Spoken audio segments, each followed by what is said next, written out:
श्रीलंका की खबर, जहां राजपक्षे परिवार की नाकामी को लेकर लगातार विरोध प्रदर्शन हो रहा है और बदहाल इकोनॉमी ने सब कुछ ठप कर दिया है। खाने पीने से लेकर रोजमर्रा की जरूरी चीजों की भारी किल्लत हो रही है और इन सब के बीच जो वहां की मौजूदा सरकार है वो पूरी तरह से वहां पर अपनी पकड़ खोती हुई। जी हां, श्रीलंका में सत्ताधारी पार्टी ने बहुमत खो दिया है। गोटाबाया गठबंधन के 41 सांसद बाहर हो गए हैं और इन सब के बीच राजधानी कोलंबो में हालात बेहद खराब हैं। हालात इतने खराब हैं कि स्ट्रीट लाइट तक को बंद करना पड़ा है। श्रीलंका ने पूरे हाईवे की लाइट बंद कर दी गई है ताकि इमरजेंसी हालात में बिजली की किल्लत को पूरा किया जा सके।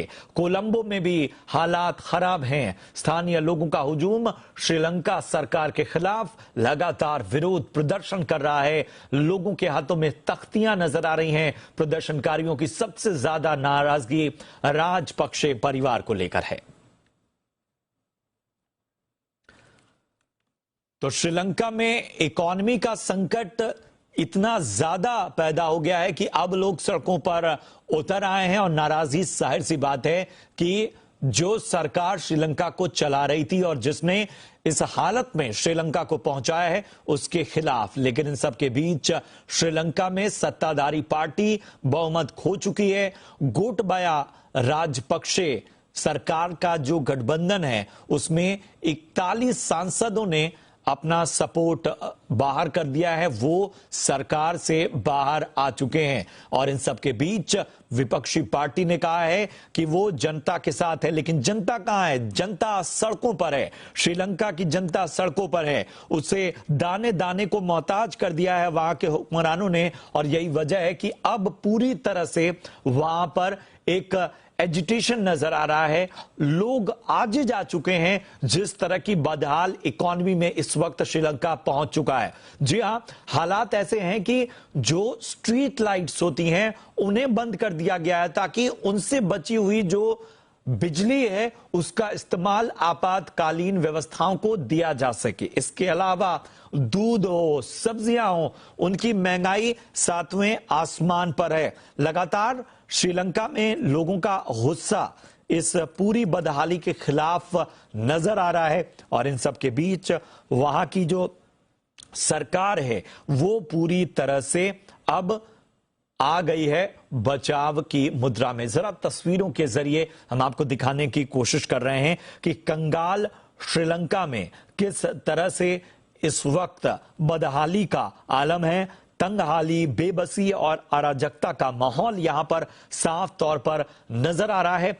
श्रीलंका कहा यह भी जा रहा है कि वहां पर अब धीरे धीरे श्रीलंका को लोग खाली कर रहे हैं। जी हां, जिनके पास भी पैसे हैं, जिनके पास वो पहुंच है या जिनके पास वो सपोर्ट सिस्टम है कि वो श्रीलंका के बाहर जाकर रह सके, उन सभी की हालत ये हो चुकी है कि वो जल्द से जल्द श्रीलंका को खाली कर रहे हैं।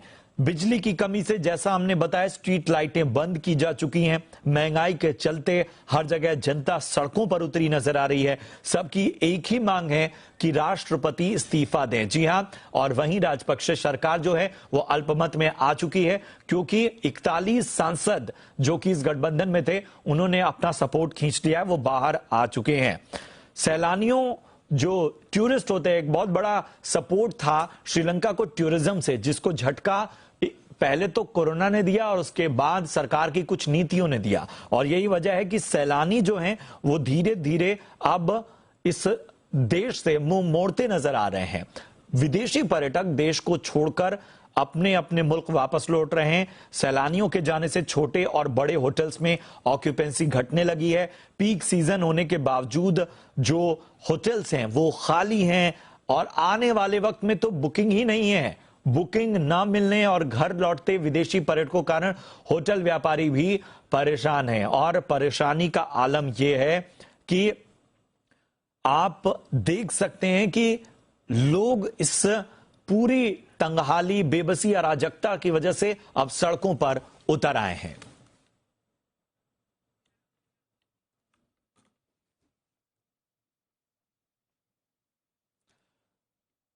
और श्रीलंका में जो जारी आर्थिक संकट है और उसकी वजह से सबसे ज्यादा नुकसान आम आदमी पर पड़ रहा है। महंगाई की मार उस पर इस कदर हावी हो चुकी है कि जो रोजमर्रा की चीजें हैं, दूध है या फिर सब्जियां हैं या फिर दवाइयां हैं, ये सब आम व्यक्ति की पहुंच से बाहर हो चुका है। इनके दाम इतने बेतहाशा बढ़ चुके हैं। टूरिज्म जो कि देश की जीडीपी का करीब 12% जिसका योगदान है, वहां श्रीलंका को फॉरेन करेंसी मिलने से मदद मिलती है, वो पूरी तरह से चरमरा चुका है। एक तरह से कहें उसकी कमर टूट चुकी है और यही वजह है कि इस वक्त श्रीलंका की इकॉनमी सबसे बुरे दौर से गुजर रही है। सवाल यही उठ रहा है कि क्या मुफ्तखोरी की राजनीति ने श्रीलंका को डुबाया है, क्योंकि लगातार जिस तरह से दाने दाने को मोहताज हुआ है श्रीलंका और वहां के लोग, उसमें यह साफ तौर पर नजर आ रहा है कि कहीं ना कहीं जो एक तरह से राहत देने की कोशिश की गई वो बिना प्लानिंग के की गई, जिसकी वजह से यह हालत पहुंची। और इस वक्त हमारे साथ ग्राउंड जीरो से जुड़ चुके हैं हमारे सहयोगी विशाल पांडे। विशाल, श्रीलंका की हालत तस्वीरें बयां कर रही हैं और आप इस वक्त ग्राउंड जीरो में मौजूद हैं। सियासी अफरा तफरी तो अब नजर आएगी क्योंकि अल्पमत में नजर आ रही है राजपक्षे सरकार, और वहीं दूसरी ओर हम देख रहे हैं कि आम जनता, जिसे महंगाई क्या कहें कि अब उसके लिए आम चीजों को पाना ही अब एक तरह से बहुत दूर की कौड़ी हो चुकी है। जरा बताएं वहां के हालात के बारे में। बिल्कुल, देखिए, क्योंकि इस वक्त श्रीलंका में सबसे बड़ी आर्थिक चुनौती आकर खड़ी हो गई है। लोगों के सामने महंगाई सबसे बड़ी चुनौती है और महंगाई के साथ साथ जिनके पास पैसे हैं वो भी जरूरी सामान नहीं ले पा रहे हैं, जैसे कि डीजल कई पेट्रोल पंप पर लगातार खत्म पड़ा हुआ है। लंबी लंबी लाइनें हमने यहाँ पर देखी हैं, कम से कम 4 से 5 किलोमीटर लाइनें लगी हुई हैं डीजल पाने के लिए। और जब लोगों का नंबर आ भी रहा है किसी तरह से 1 दिन बाद या 2 दिन बाद, तो वहां पर डीजल खत्म हो जा रहा है। दूसरा, रसोई गैस को लेकर भी यहाँ लंबी कतारें हमने देखी, बहुत लंबी लाइनें लगी हुई हैं। बच्चे, बुजुर्ग, महिलाएं, नौजवान, हर कोई लाइन में लगा हुआ है रसोई गैस को रिफिल कराने के लिए। तीसरा, केरोसिन के तेल के लिए भी यहाँ पर कई जगह स्टॉक खत्म है और अगर कहीं अवेलेबल है तो वहाँ पर लंबी लाइनें देखने को मिल रही हैं और एक उसका कोटा निर्धारित कर दिया गया है कि इससे ज़्यादा केरोसिन का ऑयल नहीं दिया जाएगा। इसके अलावा अगर हम खाने पीने के सामान की बात करें तो चावल बहुत महंगा है। दूध का जो पाउडर है वो कई जगह पर मिल रहा है तो बहुत महंगा मिल रहा है और कई जगहों पर बिल्कुल उपलब्ध नहीं है। इसके साथ अगर हम बिजली की बात करें, क्योंकि पावर कट एक बड़ी समस्या इस वक्त पूरे श्रीलंका में बना हुआ है, लगभग 7 से 10 घंटे के बीच में अलग अलग इलाकों में बिजली कटौती श्रीलंका में हो रही है। खासतौर पर कोलंबो शहर में हमने कई ऐसी दुकानें देखी जहां लोग मोबाइल का टॉर्च जलाकर काम कर रहे हैं, वहां पर पावर कट है। अगर किसी के पास जनरेटर है तो उन्हें डीजल नहीं मिल पा रहा है कि वो जनरेटर का इस्तेमाल कर पाए। तो कई चुनौतियों से श्रीलंका इस वक्त गुजर रहा है। अगर हम भारत के पक्ष की बात करें तो भारत ने लगातार मदद की पेशकश श्रीलंका को की है। इस साल ही बहुत ज्यादा कई बिलियन में मदद भारत ने श्रीलंका को भेजी है, चाहे वो क्रेडिट लाइन बनाने को लेकर हो या फिर डीजल यहां पर मुहैया कराने को लेकर हो। भारत लगातार श्रीलंका की मदद के लिए आगे आ रहा है, क्योंकि आजादी के बाद से ये पहला ऐसा मौका है जब श्रीलंका इतने मुश्किल दौर से गुजर रहा है, जब चीजें यहाँ पर महंगी हो रही हैं। डीजल, पेट्रोल, केरोसिन समेत जो तमाम दूसरी चीजें हैं उनका स्टॉक बहुत मुश्किल से हो पा रहा है। तो ऐसी स्थिति में श्रीलंका के सामने इस बार चुनौतियां बहुत ज्यादा है।